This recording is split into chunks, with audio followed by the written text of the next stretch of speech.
Hey everybody, it's your boy SergDragon, and welcome back to another edition of the Heavens Monsters podcast. With me always is Terrence, aka T-Money. If you smell what the lion is cooking. Today we are going to cover Raw and NXT of October 21st and 23rd. So let's go. We start off with the opening remastered theme song of Monday Night Raw, because now a lot of the SmackDown superstars will not be there, so they had to change it up. And you were right. Undertaker was one of them. So Undertaker's not contracted to either Raw or SmackDown. He can be on both at any point in time. Because he's not on the roster. Mm-hmm. He's part-time contract. Mm-hmm. There you go. First things first is the addressing of the fact that now we know the full team of Hulk Hogan and the last member of Ric Flair for Team Hogan and Team Flair at Saudi Arabia for Crown Jewel. With Hulk Hogan, I thought Daniel Bryan was going to be in there. Nope, he has Ali. But Roman Reigns was the person I knew would be in there. And of course, now being the last person, Shorty G, formerly known as Chad Gable. I was trying to get his first name. Chad Gable. In which case, with the full team of Rusev and Ricochet alongside Hulk Hogan's team, we have the last member for the full team of Team Flair. A whole lot of teams, I've just said. Yeah. Just trying to cover everything. So we have Randy Orton as team captain. We have King Corbin. We have Bobby Lashley, as well as, I was trying to think who was the fourth guy. He slips my mind.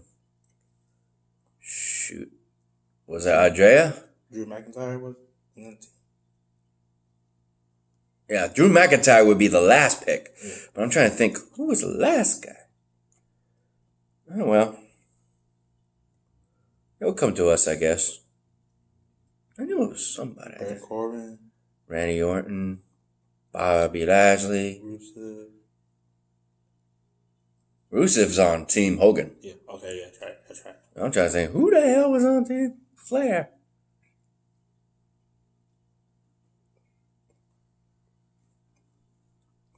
This kind of sucks, huh? Mm-hmm. We can't remember. Oh, well, moving on. It would be already announced that Drew McIntyre would be the last pick for Team Flair. And it's a good one. Because of the fact that we got that going on, we know for a fact that Team Flair is going to be a powerhouse group, while Team Hogan has more heart than anything. The only one being a powerhouse is either Rusev or Roman Reigns. Everybody else is high-flying and grappler. One grappler. They got a variety on Team Flair. Powerhouses. In which case, it would be Ricochet that goes up against the final member of Team Flair, Drew McIntyre. And Drew McIntyre gets the win for Team Flair, moving on to Crown Jewel this Halloween in Saudi Arabia. And Ric Flair throughout the whole time is outside the ring commentating, well, more than just cheering. And they interview him outside the ring, and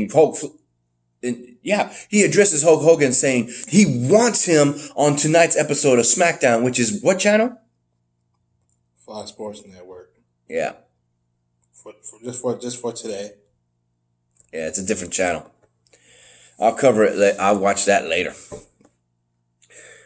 And after that, we would have Aleister Black going up to the ring to fight anyone who would pick a fight with him. Jason Reynolds. I think that's a local talent, actually. Yeah. Gets beat the hell out of. What the? Wicked Aleister Black.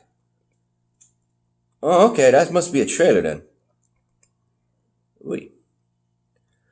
Next up, we would have Rusev on King's Court, hosted by the one of the King, Jerry the King Lawler.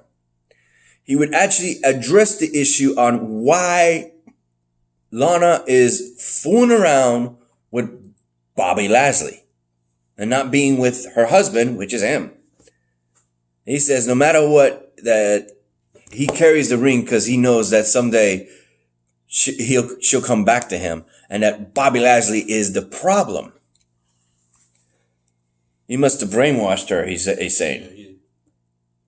Well, they are on the panel, the Megatron, whatever you want to call it. By satellite. Titantron. Viva Satellite. At the restaurant, she had been begging him to take her. He knew exactly where they were. The manager of the restaurant even found out that he was coming and pleaded with Bobby and Lana to leave. He didn't want no trouble. They didn't believe he had the gall or the balls to show up, but he did, and he whooped Bobby Lashley. Being pulled away from him and arrested would be Rusev, and Lana would be screaming, "Send him to jail." Oy.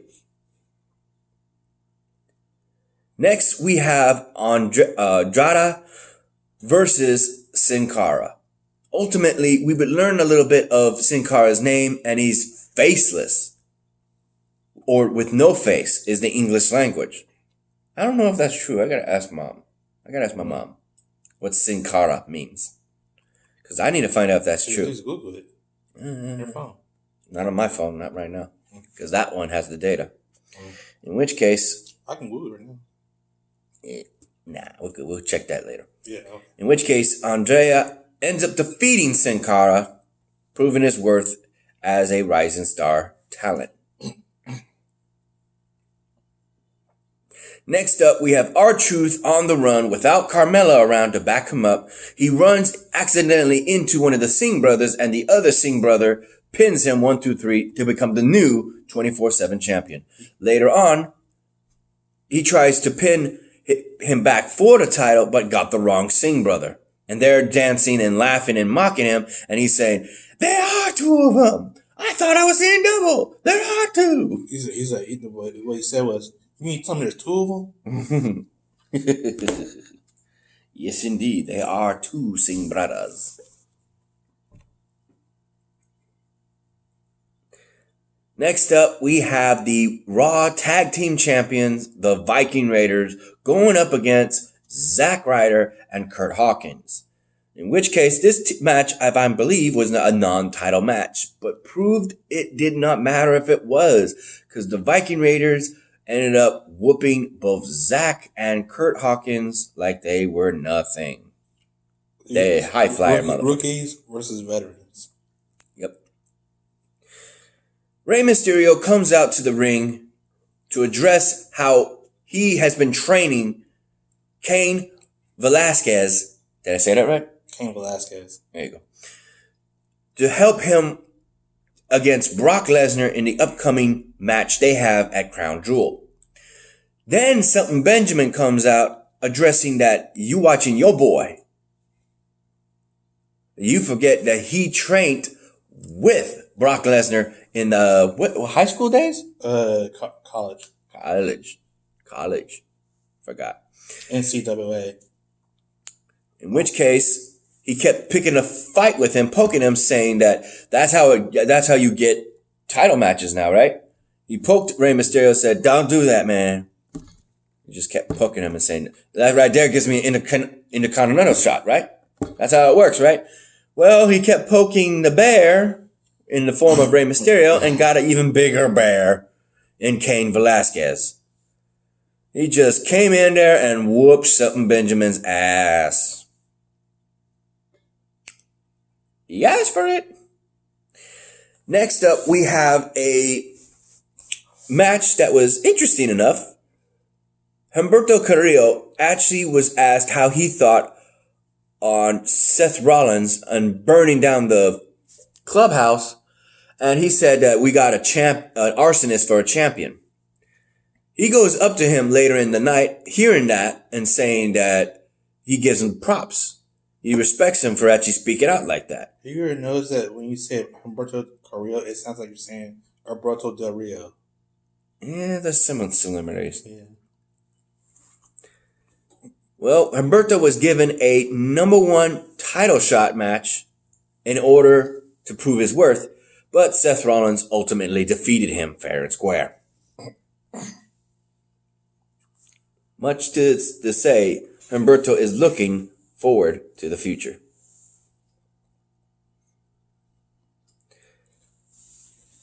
Finally, we have the Street Profits against the OCs. They were supposed to have a third man, but I guess it was just a regular tag team match between two men. The OCs of Carl Anderson and Luke Gallows and the Street Profits, with AJ Styles outside of the arena. Which case, AJ Styles tried to get his hands on them to cheat, but it didn't work. Because here comes a familiar face we know for a fact was drafted to Monday Night Raw, and it's Kevin Owens. I don't know how they're similar to the Street Profits, because he's just like us, and he hates AJ Styles. I'm trying to remember, what was the beef that AJ Styles and Kevin Owens had before? What was it? It was the same thing. I guess he always thought he was better than AJ. Well, he stunnered the hell out of him. Still using the stunner, I see. It's just like the feud between like CM Punk and Chris Jericho had. Mm-hmm. But thanks to the fact that OCs were distracted by the actions of Kevin Owens stunning their leader, AJ Styles, the Street Profits would get the win, and their first match on Monday Night Raw is in the main event. They mentioned that, and they were like, "We want the smoke. We want the smoke. Oh yeah." And that would be it for Monday Night Raw. Now you can look up Sin Cara and what's the meaning of it. While he does that, a shout out to our boys, Xavier Hill, Mike Henry, Chris Petrie, and Andre Mitchell. A link to those 3 YouTube pages will be in the descriptions down below. And a remaining shout out to, like I said, Chris Petrie, Andre, I got my names mixed up. Renee, Chris Petrie, Farrell, and Delvin. I'm getting mixed up with Andre and Chris Petrie today. They must be talking about me. The definition is what a nightmare, a dream that a faceless man was chasing. Faceless. So they were right, but they didn't add nightmare.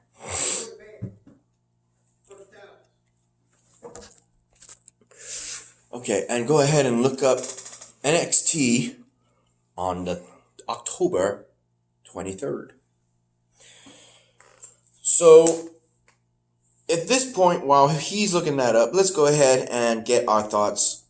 What are you mostly looking forward to at Saudi Arabia at Crown Jewel? I had to go with, I hope Ric Flair's team wins. We would also have an information that last year's 50-man Battle Royale winner, hometown hero, Samor, or how you pronounce his name, is going up against the Swiss machine, Superman, whatever you want to call him. Cesaro is going to be facing him. You said October 23rd? Mm-hmm. Okay.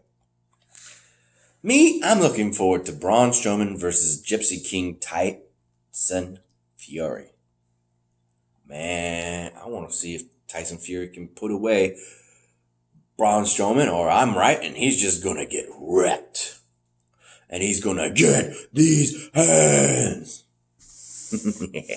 We'll just say I know they still want a lot of women to wrestle in Saudi Arabia. You got it? Yeah. All right. I just finished watching NXT before this, too, because I wanted to be informed. We start this night with Rhea Ripley against Bianca Belair. An interesting match nonetheless to say, but interfered by the outside interference of Io Shirai. And it looked like she would get the hands up on messing up Rhea Ripley, but Bianca couldn't pin her. She kept getting out. And while she was chewing out the referee saying he wasn't doing his job right in Japanese, I guess. Whatever you call it. What was her name? Candice LeRae ends up dropping Io Shirai's face on the side of the ramp on a dime. And then Rhea Ripley ends up slamming Bianca Belair on the mat, getting the win, and ultimately is looking forward to becoming the next number one contender for Shayna Baszler's NXT Women's title. Next up, we have a very interesting match. These two competitors have one or other time gotten their wins in 6 seconds flat or so. So with Matt Riddle doing that with No Way Jose,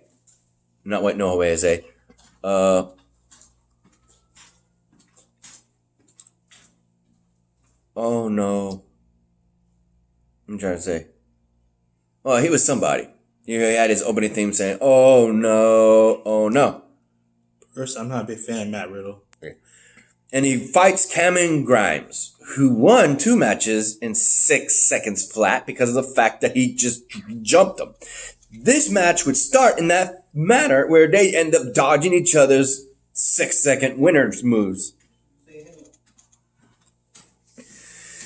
In which case, the match would end in the favor of Matt Riddle. Cameron Grimes looked like he had the edge in the match, but then Matt Riddle surprised him with literally catching him and then slamming him and then knee shotting him and then hitting him with his signature move, a slam that looks like the Styles Clash but reverse, and he's holding him differently and wins the match in that form of manner.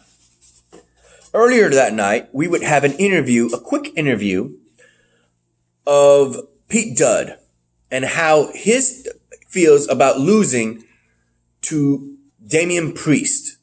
And he is accompanied by first ever NXT UK champion, Tyler Bate. Tyler Bate is like, you okay with that? A win's a win, he says. Because he kicked him in the balls when the referee wasn't looking and got the win that way. Damian Priest against Pete Dunne, I mean. In which case, she then asks, how do you feel about Killian Dane? I don't have Killian Dane on my mind. Don't worry about him. So like, ooh. Killian Dane later on gave his 2 cents. He was wrapping up the 2 fingers in question that he broke. When Killian Dane was coming up the ramp and he was coming out for his match against Damian Priest, and he broke his fingers because he was psyched. So Killian Dane says, you break my fingers, I break you. Oh shoot, this is going to be interesting. We then have another costume change, very unique to Breezango of Tyler Breeze and Fandango. They were supposed to team up with Kushida to fight the Forgotten Sons, but because of his injury, he's out of the game for a while. His replacement is Isaiah Swerve Scott. And, at the end of the match, he won with a very unique move. He actually rotated them, one of the Forgotten Son members, and came up behind real quick and like this with his foot on the back of his head and won the match that way. I was like, okay, that's something I haven't seen. That's new. Usually a knee shot or super kick. That was literally just a freaking. Ultimately, and then they start dancing in the ring. I guess they're all dancers. Next, we have Angel Garza versus Gentleman Jack Gallagher with the NXT Cruiserweight Champion on commentary, knowing that he's eyeballing anybody who may potentially be the next number one contender. In this match, Gentleman Jack Gallagher lost to Brian Kendrick last Friday on 205 Live after SmackDown.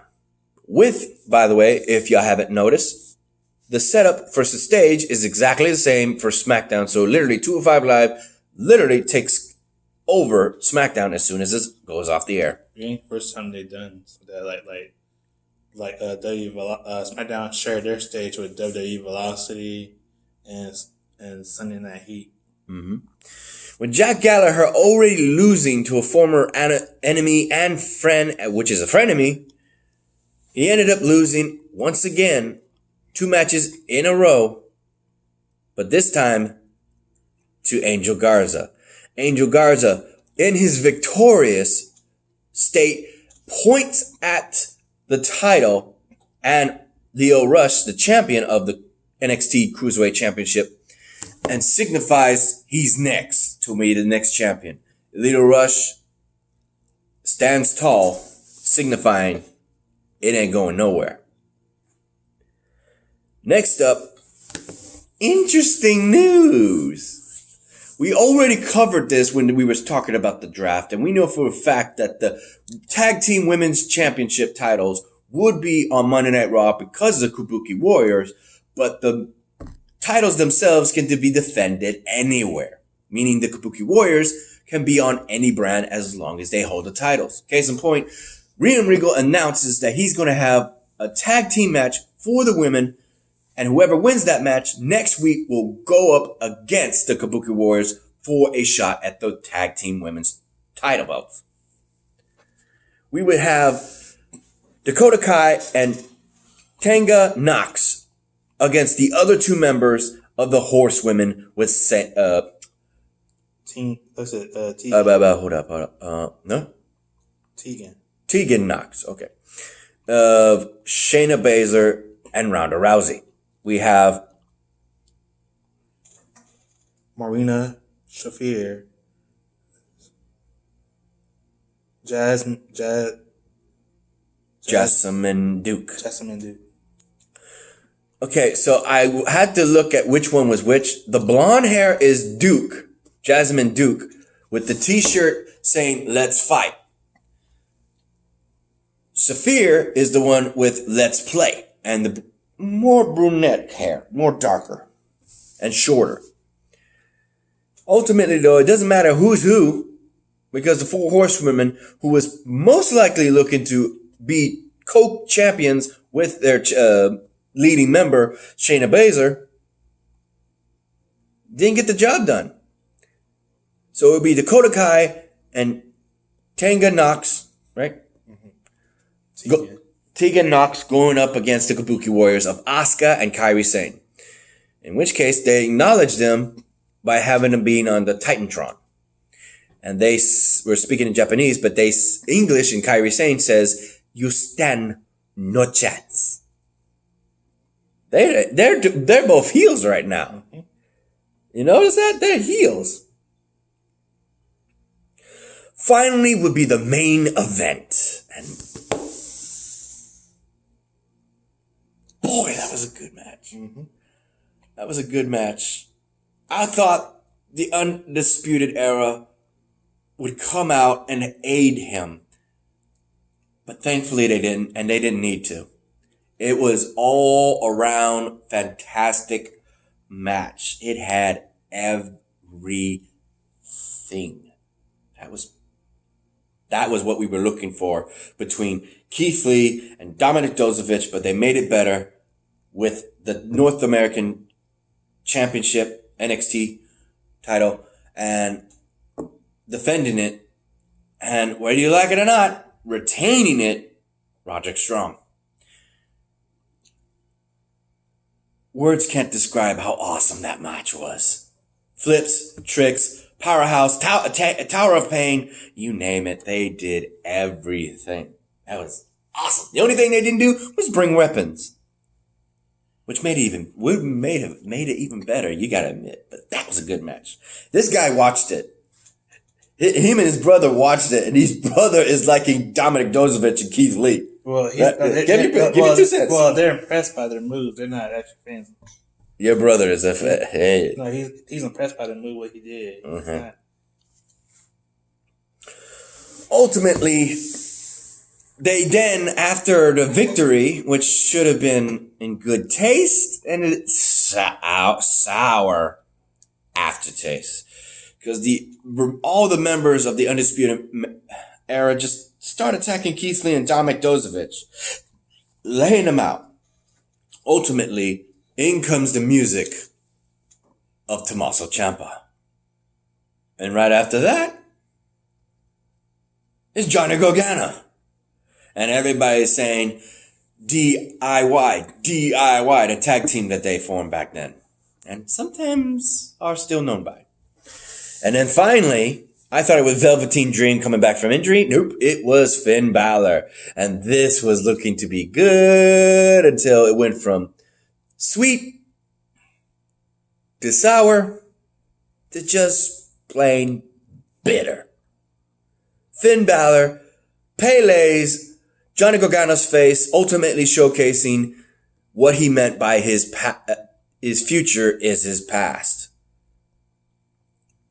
He is arguably the newest member to the Undisputed Era. He doesn't have a band, he doesn't have a t-shirt, but when he did this after laying out Johnny Gargano with a move that I love, I was like, he did it. He did the move. He did, besides the stunner, that's one of my signature moves in my video games, if I ever was a wrestler.